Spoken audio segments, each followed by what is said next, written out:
चौकशी केली नाही आणि म्हणूनच तो मला सर्वात अधिक आवडला. एके दिवशी मी त्याला सहज विचारलं, तुझं नाव अश्वत्थामा हे जरा विचित्रच नाही का वाटत तुला?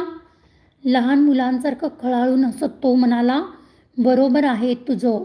मला तरी कुठं ते पटतंय. माझ्या नावाबद्दल मी सर्वांना विचारलं तर ते काय सांगतात असं तुला वाटतंय? दुसरं काय सांगणार? तू घोड्यासारखा एटदार दिसतोच, असंच काहीतरी सांगत असतील. नाही, ते म्हणतात की मी जन्माला आल्याबरोबर म्हणे एकदम घोड्यासारखा खिंकाळलो आणि म्हणूनच माझं नाव अश्वत्थामा ठेवलं आहे.